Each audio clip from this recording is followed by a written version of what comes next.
오늘은 6월 19일 열왕기 하 1장 1절부터 8절입니다. 1절이에요.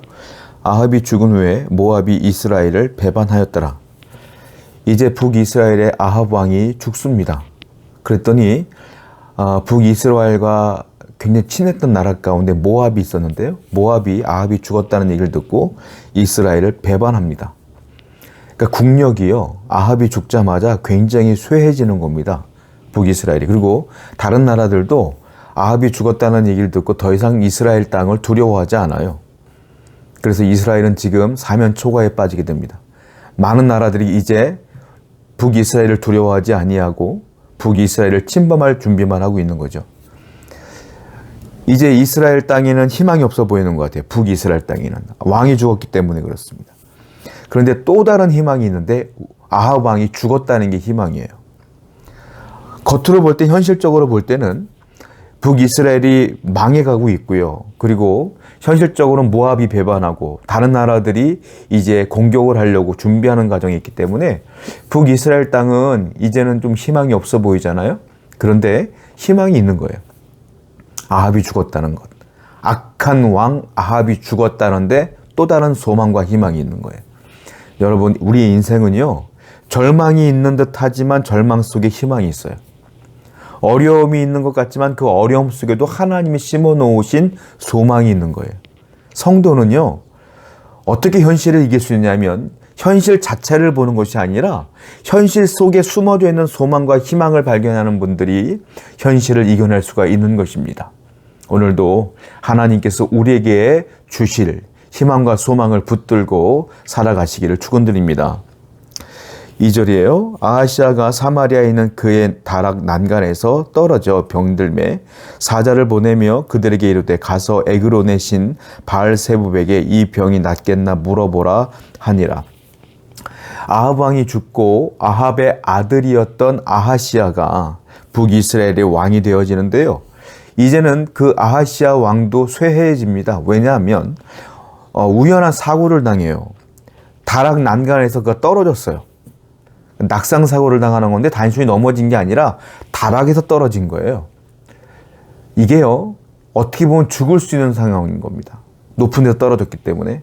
근데 그 사람이 낫질 않은 거예요. 아하시아의 병이 낫질 않아요. 점점 몸이 약해지기 시작하고 고통이 심해지기 시작합니다. 자, 북이스라엘의 국력은 쇠하여지고, 그리고 그 북이스라엘의 왕이었던 아하시아는 다락 난간에서 떨어졌다는 거예요. 떨어져가지고 몸이 쇠해지고 있다라는 겁니다. 북이스라엘은 망해가는 것처럼 보여요. 그리고 이 모든 것들이 우연이 아니에요. 아하시아라는 그 왕이 다락 난간에서 떨어졌다? 우연이 아니에요. 하나님의 섭리고 하나님께서 이 모든 것들을 주관하고 있다는 것이죠. 그 중요한 게 있어요. 무엇일까요? 북이스라엘 땅도 하나님의 백성들이에요. 사실은. 하나님은 이스라엘 전체를 선택하셨잖아요. 그런데 르호보암과 여로보암 때문에 나라가 반쪽이 된 거예요. 남쪽은 유다 땅이라고 불려지고 북쪽은 북이스라엘이라고 딱 불려지는 거예요. 성경에는 북쪽을 빼고 그냥 이스라엘이라는 나라로 칭하죠. 그러니까 결국은 북쪽이나 남쪽이나 하나님의 백성이란 말이에요. 그런데 북쪽에 있는 그 이스라엘이 국력이 쇠해지고 왕이 아파요. 굉장히 쇠약해지고 있는 상태란 말이에요. 그런데 중요한 게 있어요. 하나님께서는 하나님의 백성이 약해질 때, 희망이 없어질 때, 소망이 없어질 때, 절망 가운데 빠질 때, 더 이상 무엇을 할 수 있는 상황이 아니었을 때 비로소 하나님은 일하신다라는 것이죠. 그러니까 성도들은 참 감사한 게 많아요. 무엇일까요? 잘 되면 하나님이 도우시니까 감사한 거고요. 안 되면 절망 가운데 있는 것이 아니라 이제 드디어 하나님이 일하실 때가 됐구나 라는 생각 때문에 감사하고요. 성도는 원망할 틈이 없어요. 그래서 잘 돼도 감사, 안 돼도 감사. 오늘날 여러분 인생 가운데, 섭리 가운데, 하나님의 은혜 가운데에 분명히 거하고 있음을 믿으시고 잘 되면 감사, 안 돼도 역사하실 것을 기대하며 소망하는 여러분 되기를 축원드립니다. 2절을 한번 다시 볼게요. 2절 이번엔 뒤에 부분들을 다시 한번 읽어보겠습니다. 아하시아가 사마리아에 있는 그의 나락 난간에서 떨어짐에 병들매 사자를 보내며 그들에게 이르시되 가서 에그론의 신 바알세붑에게 이 병이 낫겠나 물어보라 하니라. 그가 이제 아하시아 왕이 병드니까 아프니까 이 병으로 내가 살 수 있겠느냐, 나을 수 있겠느냐라고 자기 신하들을요 바알세붑이라고 하는 곳으로 보냅니다. 그 신이 있는 곳으로 보내요. 그리고 바알세붑은 그 당시에 능력이 있다, 병 고침의 능력이 있다는 신이에요. 거기다 보내는 겁니다. 거기서 한번 물어보라, 이렇게 얘기를 하고 있는 것들을 보게 돼요. 참 안타까운 게 아하시아 왕은 아버지가 아합이고 어머니가 이세벨이거든요. 배운 게 없어요. 뭘요? 신앙을 배운 게 없어요. 이스라엘 최악의 왕 아합, 최악의 왕비 이세벨, 그 사이에 이 아하시아가 태어났으니 신앙을 배웠겠어요? 그러니까 어떻게 하느냐, 자기가 힘드니까, 몸이 아프니까 죽을까 살을까를 물어보는데 하나님을 찾는 것이 아니라 바알세붑이라고 하는 우상에게 가서 물어보라는 겁니다. 예, 안타깝습니다. 여러분, 성도는요, 내가 어려움을 당할 때 누구를 찾나요? 하나님을 찾죠. 그런데 하나님이 없는 사람들은 내가 어려움을 당할 때 우상을 찾는 거예요. 이 아하시아는 이미 심판당했어요. 심판이 뭐겠습니까? 하나님을 못 찾아, 하나님이 기억나지 않아, 다른 말로 하나님과 멀리 떨어져 있는 것, 그 자체가 심판이라 이거예요. 여러분들이 어려워도 힘들어도 힘들 때마다, 어려울 때마다 그래도 하나님이 생각나나요? 그건 은혜입니다. 힘들 때 자꾸 사람이 생각나고 엉뚱한 것들이 생각나나요? 이미 심판이 내게 임한 거예요. 성도 여러분, 그래서 우리는 어려울 때마다 하나님을 찾는 성도의 삶을 살아야 될 줄로 믿습니다. 3절입니다. 여호와의 사자가 디셉 사람 엘리야에게 이르되 너는 일어나 올라가서 사마리아의 왕의 사자를 만나 그에게 이르기를 이스라엘에게 하나님이 없어서 너희가 에그론의 신 바알세붑에게 물으러 가느냐. 그러므로 여호와의 말씀이 네가 올라간 침상에서 내려오지 못할지라 네가 반드시 죽으리라 하셨다라. 엘리야가 이에 가니라. 하나님께서는 디셉 사람 엘리야 선지자에게 말씀하십니다. 지금 아하시아가 자기가 죽을지 살지를 바알세붑이라고 하는 우상에게 물으러 간다.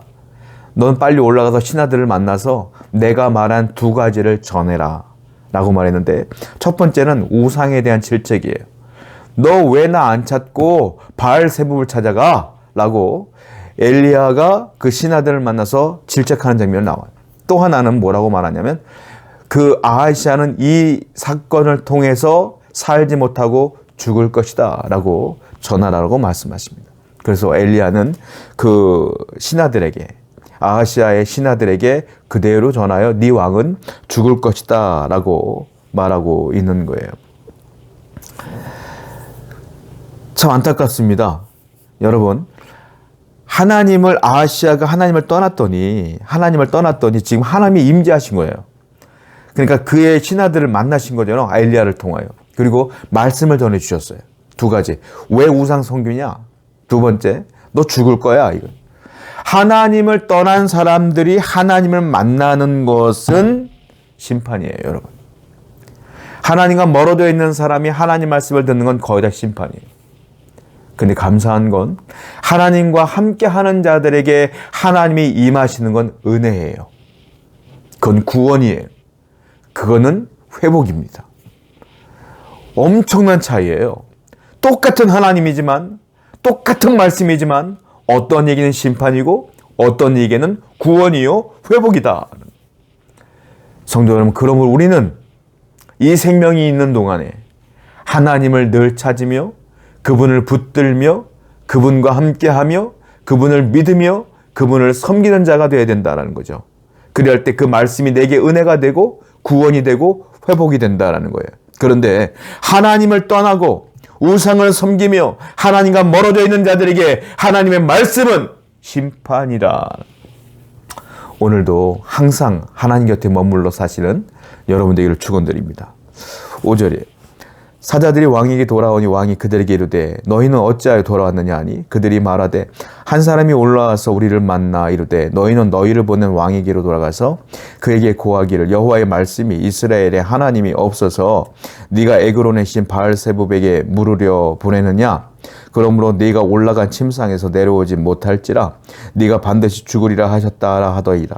왕이 그들에게 이르되 올라와서 너희를 만나 이 말을 너에게 한 사람 그 사람이 어떤 사람이더냐 그들이 그에게 대답하되 그는 털이 많은 사람인데 허리에 가죽띠를 띄었더이다 하니 왕이 이르되 그는 디셉 사람 엘리야로다. 신하들이요 그 엘리야의 말을 듣고 그대로 왕에게 찾아가서 얘기를 합니다. 그때 왕이 물어봐요. 왜 에그론의 신을 만나러 갔던 바알세붑을 만나러 갔던 니들은 왜 금방 오니? 했더니 어떤 사람을 만났는데 그 사람이 두 가지를 말했습니다. 여호와께서 분명히 북이스라엘 땅의 하나님인데 왜 에그론의 신 바알세붑에 찾아가서 물으려고 했느냐라고 질책을 했습니다. 두 번째는 왕이 살지 못한다고 그가 대신 얘기했어요. 죽는다고 합니다. 그래서 왔습니다. 라고 말했더니 이 아하시아 왕이 두려운 마음으로 물어봐요. 도대체 그 사람이 누구냐? 너희들한테 말한 사람이 누구냐 했더니 잘 모르겠는데요. 이름도 모르겠는데 특징이 털이 많아요. 가죽띠를 띄었습니다. 라고 말했더니 이 아하시아는 대번에 그 털이 많은 사람이 누군지 알았어요. 누굽니까? 엘리야구나 라고 말해서 자포자기가 돼요. 왜? 하나님의 선지자 엘리야를 아버지를 통하여 들었기 때문에 그렇습니다. 여러분 보면 여기 털이 많은 사람이란 뜻이 있는데 이게 히브리어로 뭐냐면 바알세아르입니다. 바알세아르. 마치 에그론의 신 바알세붑 그 말과 비슷하지 않습니까? 바알세아르. 이게 발음이 비슷해요. 그러니까 우상 바알세붑과 털이 많은 엘리야를 말할 때 바알세아르는 약간 비슷해요. 발음이. 이걸 알아야 돼요. 비슷하다고 똑같은 건 아니에요, 여러분. 엘리야는 하나님의 사람이고 바알세붑은 우상이에요. 비슷한 게 진짜가 아니에요. 많은 사람들은 이 비슷한데 현혹될 때가 많다라는 겁니다. 하나님과 비슷한 사람, 예수님과 비슷한 사람, 하나님 말씀과 비슷하네? 비슷한 건 가짜예요. 여러분 이 세상에 진짜 보석이 있고 가짜 보석이 있는데 비슷해요. 근데 가치는 너무너무 차이가 많이 나지 않습니까? 하나님이 진짜예요. 나머지 신들은 가짜예요. 교리들은 다 비슷한 것 같아. 다 선을 행하는 것 같은데 가짜예요. 우상은 가짜예요. 오직 진짜이신 하나님만을 섬기는 여러분 되기를 축원드립니다. 기도하겠어요. 아버지 하나님, 어려움을 당할 때마다 우상을 찾는가가 아니라 힘들 때마다 그 절망 속에 소망을 품으며 하나님을 찾는 성도 되게 해주시옵소서. 예수님의 이름으로 기도드렸습니다. 아멘.